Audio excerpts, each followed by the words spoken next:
ఒక దైవాన్ని నమ్ముకోవడం అనే అంటే అర్థం ఒక రూపాన్నే నమ్ముకోవడం అని కాదు. దైవాన్ని తప్ప మరిదేని నమ్మొద్దని. సంపూర్ణంగా దైవం మీద ఆధారపడడం అంటేనే శరణాగతి. ఆ శరణాగతికి పద్ధతి ఏమిటంటే నిమిత్త మాత్రంగా మన ప్రయత్నం ఏదో మనం చేసుకుంటూ కష్టపడుతున్నప్పటికీ ప్రయత్నం చేస్తున్నప్పటికీ ఆ కర్తృత్వ బాధ్యత మీద వేసుకోకుండా భగవంతుడి దయ వల్లే మొత్తం నడుస్తుంది, మనం నిమిత్త మాత్రంగా ఉన్నామన్న భావనతో ఉంటే చాలు. ఏ రూపాన్ని కొలిచినప్పుడు ఆ రూపానికే అంకితమైనట్టుగా మన పూజలు ఉండాలి. అందుకే మనకి ఏ పురాణంలో ఆ దేవత ప్రాధాన్యం గురించి ఎక్కువ ఉంటుంది. కంగారు పడిపోకూడదు, ఈ పురాణంలో ఎలా ఉంది ఇంకో పురాణంలో అలా ఉందంట. భక్తుని మనస్సును బట్టి రకరకాల వైవిధ్యం కోరుకుంటాడు కాబట్టి భగవంతుడు అనేక రూపాలు ధరించాడు భక్తుల కోసం. అంతే, ప్రతి రూపము కల్పనే, మన రూపం సహా, ఈ జన్మ సహా, ఈ విశ్వం సహా. అందుకే ఈ కల్పన కాబట్టి దీనికి మూలం కల్పం అంటారు. శ్వేతవరాహ కల్పం, మేఘవాహన కల్పం, పద్మకల్పం. కల్పం అనే మాట ఎందుకుంది? కల్పించబడింది కాబట్టి కల్పన. ఆ సంపూర్ణమైనటువంటి జ్ఞానం పొంది చూస్తున్నదంతా ఒక కళ, దృశ్యం మాయ, దృక్కు మాత్రమే శాశ్వతం అనే విషయం మనకు అర్థమయ్యే వరకు ఈ విగ్రహారాధన రూపారాధన చేయవలసిందే. ఆ చేసేటప్పుడే మనల్ని మనం సంస్కరించుకునే విధానం ఏమిటి అంటే, ఏ రూపాన్ని ఏ పండగ నాడు ప్రార్థిస్తున్నామో ఆ రూపమే సర్వస్వం, ఆ రూపం నుంచి అన్నీ ఏర్పడ్డాయి అనే భావనతో చేస్తే అన్నీ పరమాత్మకే అందుతాయి. అందుకే ఇక్కడ దేవతా ప్రార్థనలు అమ్మమ్మ నిన్ను విడి వేరమ్మల కొలువంగా నాకు అవసరమేమి అంటున్నాడు కవి. ఎందుకంటే ఒక్కోసారి మనం ఏదో కోరికలతో ప్రార్థన చేస్తున్నప్పుడు ఆ కోరిక తీరకపోయేసరికి దేవుణ్ణి మార్చేద్దాం అనిపిస్తుంది. సహజంగానే దేవుణ్ణి మార్చేద్దాం అనిపిస్తుంది. ఆ మార్చాలనిపించినప్పుడు ఇదిగో ఇలా అనుకోవాలి. ఈ దేవుణ్ణి మార్చడం వల్ల కోరికలు తీరడం ప్రత్యేకంగా ఏముండదు. మన నమ్మకం మీదే అదంతా ఆధారపడింది. మన నమ్మకం మీదే ఆధారపడింది. ఆ నమ్మకం గట్టిదైతే ఏ దేవుణ్ణి అర్చించినా ఒకటే. దాని గురించే పూర్వం ఒక చక్కని కథ చెబుతారు. ఒక ఆయన శివుణ్ణి అర్చన చేస్తున్నాడు. ఆయనకి వంశపరంపరగా వస్తుంది 4 తరాలుగా.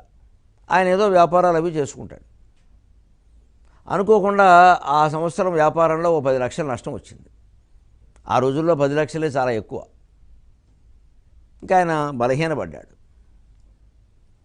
ఇక అరుగు మీద కూర్చుని ఎవరొచ్చినా ఏమిటో శివుడైనా కాపాడలేదు, మా ఎలవేలుపుగా 4 తరాలుగా పూజించుకుంటూ వస్తున్నాం. అంటే తరం అంటే 30 ఏళ్ళు అని చెబుతారు సుమారుగా. 430 120 ఏళ్ళుగా శతాబ్దాల తరబడి పూజించుకుంటూ వస్తున్నాం, అయినా మాకు వ్యాపారంలో నష్టం వచ్చింది అంటున్నాడు. ఎన్నోసార్లు లాభాలు కూడా వచ్చాయి, ఆ విషయం చెప్పట్లేదు. అంటే ఎప్పుడూ లాభమే రావాలని కోరుకునే మన మనస్సులో ఉంది దోషం. శివుల్లో లేదు, అక్కడ వ్యాపారంలోనూ లేదు, మన మనస్సులో ఉంది. ఎప్పుడూ లాభమే రావాలా? వస్తుందా? అసలు మనకి లాభం రూపంలో కొంత వస్తుంది అంటే వస్తువు ధర రూపంలో ఇంకోళ్ళ దగ్గర తీసుకోబట్టే కదా వాళ్ళకి అది నష్టం కదా. మరి మన లాభమే మనం కోరుకుని అవతల వాళ్ళు నష్టపోయినా పర్వాలేదు అంటున్నామంటే శివుడికి అవతల వాళ్ళు మనము ఇద్దరము ఇష్టం కాబట్టి ఏం చేయాలి ఆయన? అసలు ఈ విశాల భావం లేకే మనకి కోరికలన్నీ పుడుతూ ఉంటాయి. దాని గురించి ఆలోచిస్తూ ఉంటాం. ఏమీ కోరకుండా లాభము నష్టము ప్రసక్తి లేకుండా మన పనేదో మనం చేసుకుంటూ దైవారాధన చేస్తుంటే ఏం జరగాలో అది జరుగుతుంది. ఏదొచ్చినా సమానంగా తీసుకోవడమే. లాభాలాభాలు సమానంగా భావించడం భక్తి, కానీ లాభమే కోరుకోవడం భక్తి కాదు. ఈయన ఎప్పుడైతే వచ్చిందని కొంచెం కంగారు పడ్డాడో, మనస్సు బలహీనపడిందో, అరుగు మీద కూర్చుని వచ్చిన వాళ్ళకల్లా ఇదే మాట మాట్లాడడం మొదలుపెట్టాడు. వాళ్ళతోటలా ఎవరో రకరకాల సలహాలు ఇస్తారు. ఒక ఆయన ఎవరో అన్నారు, అబ్బాయి నువ్వు ఇంతకాలం ఇలా చేస్తున్నావు అబ్బాయి శివారాధన, అమ్మో శివుడు అంటే ఏంటి, శ్మశానంలో ఉంటాడు, అసలు ఆయనకి ఏం అక్కర్లేదయా, ఆయన కొలిచిన వాళ్ళకు కూడా ఏమీ అక్కర్లేదేమో అనుకుంటాడు. నువ్వు అలా కాదు, కలియుగంలో వెంకటేశ్వర స్వామి లెక్క కలువు వెంకటనాయక అన్నారు, నువ్వెందుకు వెంకటేశ్వర స్వామిని ఆరాధించి నీకు అన్నీ కలిసి వస్తాయి. అక్కడి నుంచి ఈయన శివలింగం పెట్టిన చోట తీసేసి ఇంట్లో పూజామందిరంలో వెంకటేశ్వర స్వామి విగ్రహం పెట్టాడు. అక్కడి నుంచి భక్తి శ్రద్ధలతో ఏవో చేస్తున్నాడు. మంచి అగరొత్తులు పొగది వేస్తున్నాడు బ్రహ్మాండంగా. ఆ పొగ అలాగా చక్కగా అలా పెడుతోంది, చాలా సంతోషిస్తున్నాడు, చేస్తున్నాడు. అనుకోకుండా ఓ 3-4 నెలలకే మళ్ళీ ఏదో చేసిన వ్యాపారంలో ఈయనకు అనుకోకుండా 10 లక్షలు కలిసి వచ్చింది. అంతే ఓ నమ్మకం దృఢపడింది. వెంకటేశ్వర స్వామి గొప్పవాడు, ఈశ్వరుడు అంత మనకొచ్చేవాడు కాదు. ఈశ్వరుని గురిస్తే మనకు కూడా ఏదో దరిద్రం పట్టడం ఖాయం, ఆయనలాగే కపాలాలు పొరుళ్ళు రావడం ఖాయం. వెంకటేశ్వర స్వామిని గురిస్తే ఆయనకి మళ్ళీ చక్కగా వజ్రాభరణాలు అన్నీ వైడూర్యాలు రావడం ఖాయం అని ఒక నమ్మకం వచ్చేసింది. ఎందుకంటే మనకి ఫలితాన్ని బట్టే కదా నేను అసలు ఈ ఫలితానికి దానికి సంబంధం ఉందా అని ఎప్పుడూ ఆలోచించాం మనం. అది అసలు ఆ హేతుబద్ధమైనటువంటి ఫలితాల కంటే హేతువు లేని మాటలే ఎక్కువ మాట్లాడుతూ ఉంటాం మనం. అందుకే పిచ్చి నమ్మకాలే పడిపోతాం.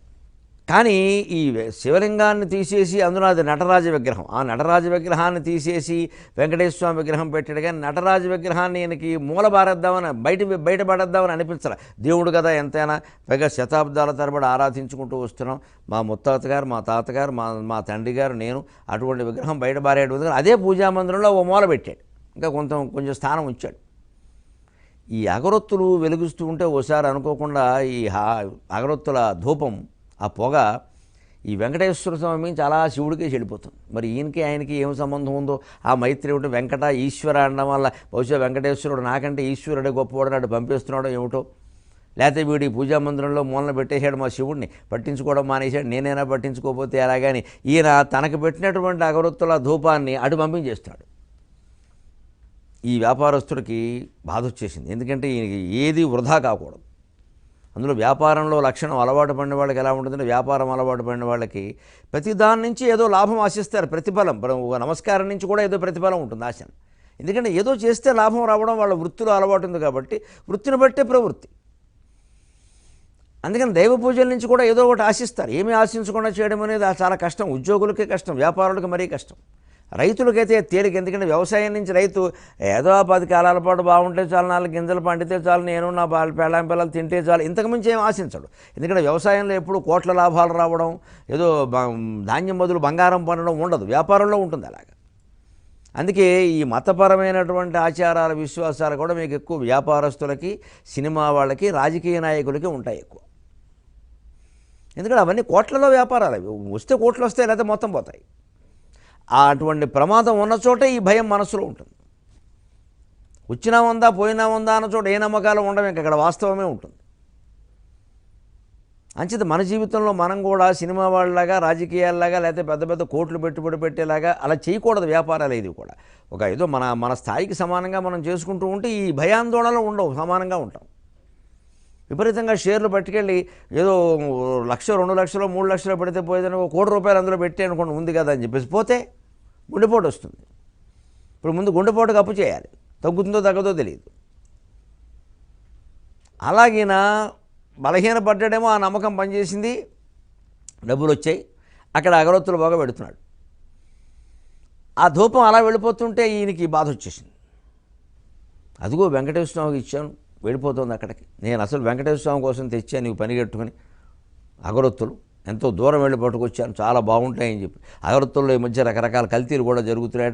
స్వచ్ఛమైన అగరొత్తులు పట్టుకొచ్చాను నేను. అటువంటివేమో మా వెంకటేశ్వర స్వామికి చెందకుండా ఈశ్వరుడికి వెళ్ళిపోవడం, ఆయన శతాబ్దాల తరబడి పూజించినా నాకు నష్టం వచ్చేలా చేశాడు, ఈయన 3 నెలల్లోనే నాకు లాభాలు వచ్చేలా చేశాడు అని శివుడి మీద ఆయన కోపం వచ్చి ఆ మూలకి వెళ్ళి ఆ శేఖర్ నటరాజస్వామి యొక్క ముఖం మీద గొడ్డ అడ్డం పెట్టేట, ముక్కుకి ఈ పొగ వెళ్లకుండా. అంత విచిత్రంగా ఉంటుందండి భక్తుడి ప్రవర్తన. ముక్కుకి అడ్డం పెట్టేశాడు. నువ్వు స్వీకరించడానికి వీల్లేదు, నేను ఆయన కోసం ఇచ్చాను, నువ్వెందుకు తీసుకుంటున్నావు? ఆశ్చర్యకరంగా వెంటనే ముక్కు గుడ్డ అడ్డం పెట్టగానే కోప్పడవలసిన స్వామి కోప్పడకపోగా అనుగ్రహించాట.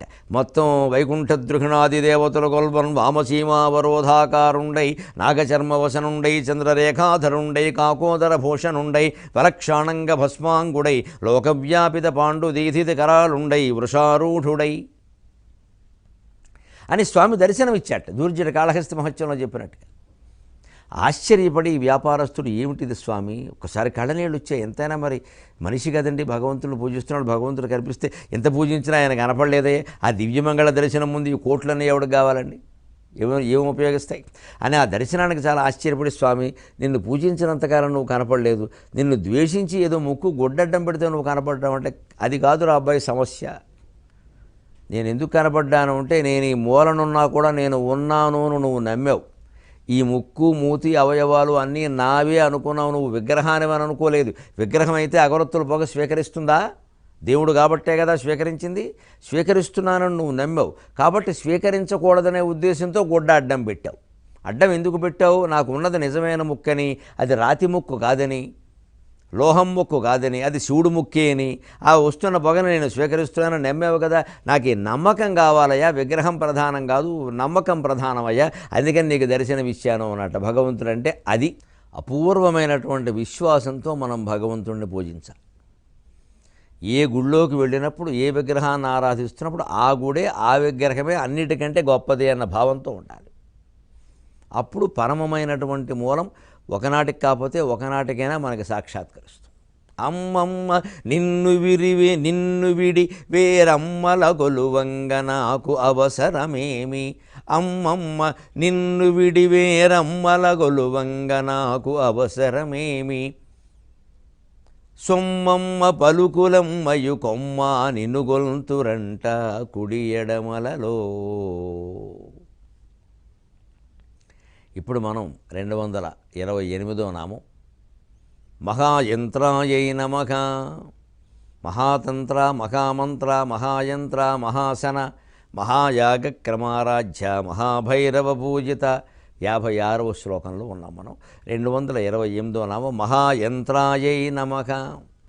అనేక రకాల యంత్రాలు ఉన్నాయి అమ్మవారి యొక్క పూజలో. పూజాచక్రం, పద్మచక్రం, అమృత ఘటం, మేరువు మొదలైన యంత్రాలు ఎన్నో ఉన్నాయి. అన్నిటికంటే కూడా శ్రీచక్రమే గొప్ప యంత్రం, అందుకే మహాయంత్రం అంటారు దాన్ని. మహామంత్రం అంటే షోడశాక్షరి మంత్రం, మహాతంత్రం అంటే శ్రీచక్రార్చన, మహాతంత్రం అంటే శ్రీ విద్యోపాసన, మహామంత్రం అంటే షోడశాక్షరి మంత్రం. అలాగే ఇక్కడ మహాయంత్రము అంటే శ్రీచక్రమే. సృష్టి మొత్తానికి ఒక నిర్మాణ వ్యూహం, అది ఒక మాదిరి, బ్లూ ప్రింట్ అంటారా ఈవేళ, నమూనా అని. ఆ నమూనాయే శ్రీచక్రం. అది సరిగ్గా బిందువు, త్రికోణము ఇలాగా 44 కోణాలతో ఉంటుంది. అదే ఈ సృష్టికి మూలాధారం. సృష్టి నిర్మాణం అంతా దాన్ని సరిగ్గా అవగాహన చేసుకుంటే మనకు అవగాహన అయిపోతుంది ఎలా వ్యాపించింది అనేది. లేకపోతే పురాణాల్లో కడితే ఎలా ఉంటుందంటే, ఒక పురాణంలో బ్రహ్మదేవుడి నుంచి అంతా వచ్చినట్టుగా ఉంటుంది, ఇంకో పురాణంలో సదాశివుడు తపస్సులో ఉన్నాడు, ఆయన కుడి చేతిలోంచి విష్ణువు, ఎడం చేతిలోంచి బ్రహ్మ పుట్టాడని ఉంటుంది. ఇంకో పురాణంలో విష్ణువు యొక్క నాభికమల నుంచి బ్రహ్మదేవుడు పుట్టాడు, ఆయన సృష్టి చేశాడు, ఆయన లలాట భాగం నుంచి రుద్రుడు పుట్టాడు అని ఉంటుంది. రకరకాలుగా ఉంటుంది. ఇందులో దేన్ని మనం సందేహించడానికి వీల్లేదు. సృష్టి రకరకాలుగాను ఏర్పడింది, ఒక్కో కల్పంలో ఒక్కో రకంగా ఏర్పడింది. అందుకని రకరకాల పురాణాల్లో రకరకాలుగా ఉంటుంది. ఒకే దాన్ని రకరకాలుగా వర్ణించడం కూడా కాదు అది, నిజం చెప్పాలంటే. ఒక కల్పనలో ఒక్కో రకంగా ఏర్పడింది. అన్నీ కల్పనలే అయినప్పటికీ అన్నీ జరిగినవే. మన జీవితం కల్పన జరిగిందా అంటే ఏం చెబుతామండి? గతం అయిపోయిన దాన్ని గుర్తు చేసుకోండి, అంతా కల్పనలాగే ఉంటుంది. ఊహించుకోవాలి కానీ ఏం లేదు ఆధారం. భవిష్యత్తు గురించి అసలే లేదు. పోనీ వర్తమానం ఉందా అంటే ఎప్పటికప్పుడు గడిచిపోతూనే ఉంది. భూతానికి తగిన ఆధారాలు లేవు, భవిష్యత్తుకు అసలు ఊహే లేదు, వర్తమానానికి ఆధారం లేదు, వెళ్ళిపోతుంది. మరి ఇది కాలమే ఇచ్చేయనప్పుడు సృష్టి కల్పన, జీవితం కల్పన అంటే తప్పే ఉందండి? మన జీవితం కల్పన అయినప్పుడు మొత్తం సృష్టి అంతా కల్పన. మన అందరి జీవితాలు కలిపితేనే కదా సృష్టి. కొత్తగా ఎక్కడి నుంచి వచ్చింది? ఇది వ్యష్టి, అది సమష్టి. అంచేతనే వీటి పేరు కల్పాలు, కల్పాలు, కల్పాలు, కల్పాంత ప్రళయం అనే ఉంటాయి. మొత్తం కలిపేస్తే అయిపోయినట్టే, ఇంక కల్పే, ఇంకేం ఉండదు. ఇంకా ఆ కల్పన ఎలా జరిగింది, అసలు మూలం ఏమిటి? ఈ బ్రహ్మ నుంచి విష్ణువు, విష్ణువు నుంచి శివుడు, లేదా శివుడి నుంచి బ్రహ్మ, బ్రహ్మ నుంచి విష్ణువు, ఇలా ఏవో రకరకాలు కాకుండా అసలు మూలం ఏమిటి అంటే శ్రీచక్రంలో ఉంటుంది. అదే ఇక్కడ ఆ శ్రీచక్రంలో ఉండే 44 కోణాలని చెబుతున్నారు. 44 ఎందుకంటే మహాయంత్ర. మహా అంటే సంస్కృతంలో 4 అని అర్థం. మహాయుగం. ఐరావతాన్ని మహాగజం అంటారు, ఎందుకంటే మహా అంటే 4 దంతాలు ఉంటాయి దానికి, అందుకని మహాగజం అంటారు. మహా అంటే 4. అందుకే మహాయంత్ర అంటే ఇక్కడ 4 రెండు పక్క పక్కన వేస్తే 44 కోణాలు. సరిగ్గా శంకరాచార్య సౌందర్య లహరిలో అదే విషయాన్ని వివరిస్తారు. చతుర్భిశ్రీకంఠై శివ యువతిభిః పంచభిరపి ప్రభిర్నాభిశంభోర్నవభిరపి మూల ప్రకృతిభిః. చతుర్భిశ్రీకంఠై శివ యువతిభిః పంచభిరపి ప్రభిర్నాభిశంభోర్నవభిరపి మూల ప్రకృతిభిః. చతుశ్చత్వారింశత్ వసుదళగళాశ్రత్రివలయత్రిరేఖాభిస్సార్ధం తవ శరణకోణాః పరిణతాః. తవ శరణకోణాః పరిణతాః. నువ్వు ఆశ్రయించినటువంటి శ్రీచక్రంలో కోణాలు ఎలా ఉంటాయంటేనమ్మా, ఇగో ఇలా ఉంటాయి 44 కోణాలు అన్నారు. చతుర్భిశ్రీకంఠై, శివ సంబంధమైన కోణాలు 4 ఉంటాయి. శివయువతిభి పంచభిరపి, శివయువతి అంటే పార్వతీదేవి, అమ్మవారికి సంబంధించిన కోణాలు 5 ఉంటాయి. ఇవి 4, అవి 5 కలిపితే 9 అప్పటికి. ప్రభిన్నాభిశంభో నవభిరపి మూల ప్రకృతిభి, ఇవన్నీ మూల ప్రకృతికి సంబంధించిన 9 కంటే భిన్నంగా ఉంటాయి. అందుకని 9, 9, 18. అందుకే శ్రీచక్రంలో ముందు బిందువు, ఆ బిందువే త్రికోణాకారంగా వ్యాపించింది. సరిగ్గా గర్భంలో బిందువు పడింది మొదలు, వీరి తేజో బిందువు పడింది మొదలు, అక్కడ శోణితంతో కలిసి అది చల చలనై పెదపెదనై ఇకాల అకాలనై అని వ్యాపించే విధానం అంతా తెలుస్తుంది. ఈ బిందువు త్రికోణము అర్థమైంది. ఇక అంతకంటే సంకేతాక్షరాల గురించి మనం టీవీలో వ్యాఖ్యానించడం బాగుండదు. ఈ త్రికోణానికి అదొక దానికి సంకేతం, అలాగే బిందువు ఒకదానికి సంకేతం, ఇలా రకరకాలుగా ఉన్నాయి. అవన్నీ ఇక్కడ చెప్పేవి కాదు. ఒక బిందువే త్రికోణాకారంలో పడి వ్యాపించి మొత్తం సృష్టికి నిర్మాణమైంది. గర్భంలో శిశువు అర్థమైనా ఇది అర్థమవుతుంది. అసలు సృష్టి రహస్యం అదే. హిందూ పురాణాలు చెప్పే ఆ విషయాన్ని. అందుకని ఎవరో ఒక దేవుడు 4 ముఖాలు పెట్టుకుని 3 కళ్ళు పెట్టుకుని ఓ చోట కూర్చుంటే ఆయన నుంచి డామ్ అని అన్నీ వచ్చాయని చెప్పలేదు. హిందూ మతం అశాస్త్రీయంగా అటువంటి మాటలు చెప్పదు. పరమశాస్త్రీయమైన మతం ఇది. అందుకే దేవీ ఉపాసన, శ్రీ విద్యోపాసన, శ్రీచక్రారాధన అర్థమైతేనే శాస్త్రీయమైన సృష్టి విస్తరణ అంతా అర్థమవుతుంది, శాస్త్రీయంగా అర్థమవుతుంది. బిందువు త్రికోణం, అక్కడి నుంచి ఇంకా వరుసగా మూల ప్రకృతికి సంబంధించి 9, 9, 9, 18. అదే చతుశ్చత్వారింశతు, 9, 9, 18 కదండి. చతుశ్చత్వారింశత్ అంటే 44 కదా. మరి ఎలా వచ్చాయి? 18 పోతే మిగిలిన 26 కోణాలు ఉండేలాగా తర్వాత చెబుతున్నారు ఇక్కడ. వసుదళ కళాశ్రత్రి వలయ త్రిరేఖాభిస్సార్థం. వసుదళములు అంటే వసువులు అంటే 8 మంది వసువులు కదా. అందుకని వసుదళములు అంటే 8, 18, 8, 26. కళాశ్ర, చంద్రుని యొక్క కళలు 16. అందుకని కళాశ్ర అంటే కళా సంబంధమైన కోణములు 16, 26, 16, 42. త్రివలయ అంటే వృత్తత్రయం చ ధరణీ సదనత్రయం చ, 3 వృత్తాల ఆకారంలో ఉంటాయి. ఆ వృత్తాకారంలో ఉండే 3 కలిపి ఒక కోణం కింద లెక్క. అందుకని 43. త్రిరేఖాభిస్సార్థం ధరణీ సదనత్రయం చ, భూపురాల్లాగా 3 ఉంటాయి సరిగ్గా. ఆ 3 కలిపి ఒక కోణం, అక్కడికి 44. శివ సంబంధ కోణాలు 4, శక్తి సంబంధ కోణాలు 5, ఆ రకంగా 9. మూల ప్రకృతికి సంబంధించినవి 9, 9, 9, 18.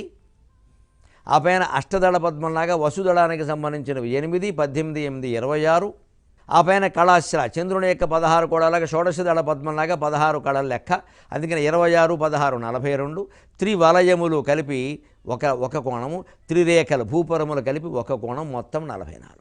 బిందు త్రికోణ వశుకోణ దశారయుగ్మన్వశరణాగదళ షోడశపత్రయుక్తం వృత్తత్రయం చ ధరణీ సదనత్రయం చ శ్రీచక్రరాజ ఉదిత పరదేవతాయాక అని దాన్ని నిర్వచనం. ఈ కోణాల సంఖ్య విషయంలో కొన్ని పాఠాంతరాలు ఉన్నాయి, కొన్ని కలుపుతారు, కొన్ని కలపరు, లెక్కలు వేరుగా ఉంటాయి. అది పెద్ద విషయం కాదు.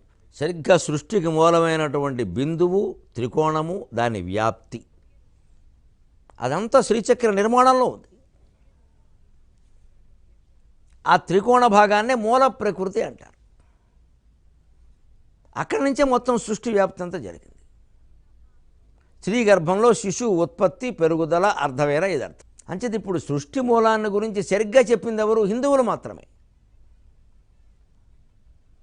దాన్ని రకరకాల పురాణాల్లో రకరకాల దేవతల నుంచి వచ్చినట్టుగా చెప్పొచ్చు. ఎందుకంటే మనకు ఆ దేవుడి రూపం మీద అత్యంతమైన విశ్వాసం ఉంది కాబట్టి, ఆయనే సృష్టికి మూలమని భావిస్తున్నాం కాబట్టి ఆయన నుంచి వచ్చిందంటేనే మనం నమ్ముతాం. విష్ణు భక్తులు ఉంటారండి, వాళ్ళకి విష్ణువే మూలం, విష్ణువు నుంచే వచ్చిందని చెప్పాలి. శివుడు మూలం, సదాశివుడు మూలం అంటే వాళ్ళు అంగీకరించలేరు. అందుకే సాధారణంగా వైదిక సంప్రదాయంలో గురువులు ఎవరు ఉంటే గురు పరంపరకు స్తోత్రం ఉంటుంది. సదాశివ సమారంభాం శంకరాచార్య మధ్యమాం అస్మదాచార్య పర్యంతాం వందే గురు పరంపరాం. సదాశివుడు మొట్టమొదటి గురువు అందరికీ. శంకరాచార్య మధ్యమ స్థానంలో, కొందరు వ్యాస శంకర మధ్యమాం అంటారు. శంకరాచార్య చారు నిజానికి. అలాగే అస్మదాచార్య పర్యంతం. మా గురువుగారు ఎవరో, మనకి వేదాంత విద్య నేర్పిన గురువుగారు ఎవరో ఉంటారు, ఆయనతో కలిపి మొత్తం గురు పరంపర. వైష్ణవులు దీన్ని చదవరు. నారాయణ సమారంభాం నాథయామున మధ్యమాం అస్మదాచార్య పర్యంతాం వందే గురు పరంపరాం అని వైష్ణవుల్లో ఒక శాఖ వారు చదవడం నేను విన్నా. ఇందులోనే మళ్ళీ 2-3 పరంపరలు కూడా ఉన్నాయని తెలిసింది.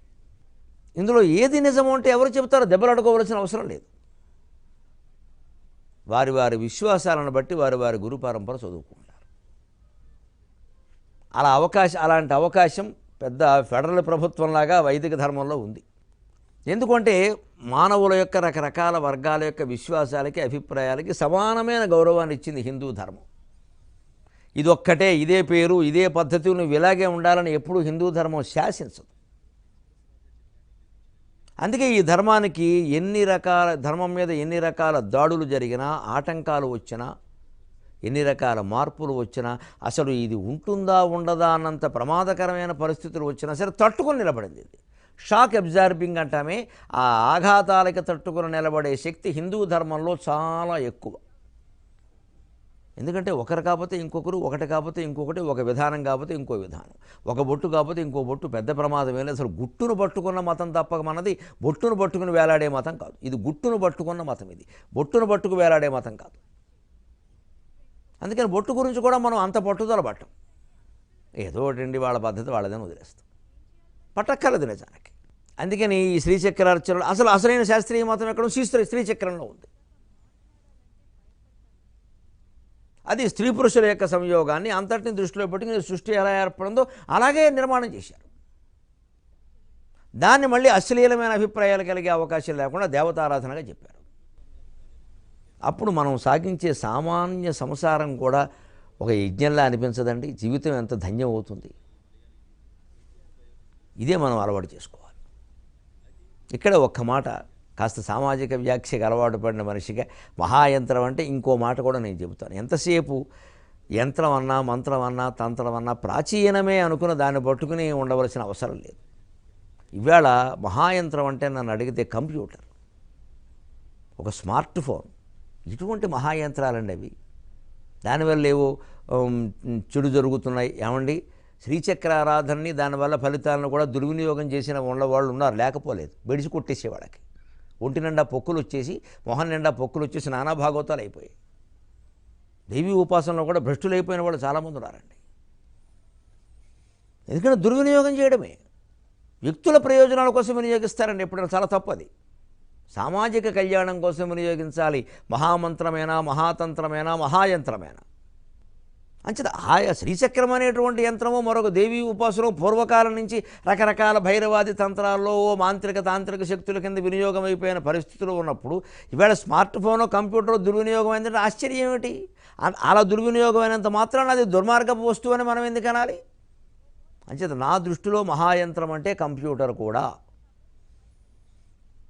అందుకు అమ్మవారు కూడా అభ్యంతరం చెప్పదు, పైగా ఆనందిస్తుంది. ఒరే, నన్ను ఒక కాలానికి పరిమితం చేయలేదురా, నువ్వు హాయిగా ఆధునిక కాలంలో కూడా కొనసాగించేలా చేసి. ఏ కంప్యూటర్ సామాన్యమైందండి? లెక్కలను చెప్పగను, చెక్కుముడి విప్పగను, పెక్కు పనులొక్క పరి చక్కగను చేయన్, అక్కరములంపగను, మక్కువలు నింపగను, దిక్కులను జల్లగను, చుక్కలను పంపన్, చుక్కలను సూక్ష్మమును, ముక్కలను మూలమును, ఒక్కటే సమస్తమును అక్కజము చూపన్, దిక్కెవరు ఈయుకపు రుక్కెవరు యంత్రముల దిక్కరివి నీవెగద మృక్కులను గొమ్మా.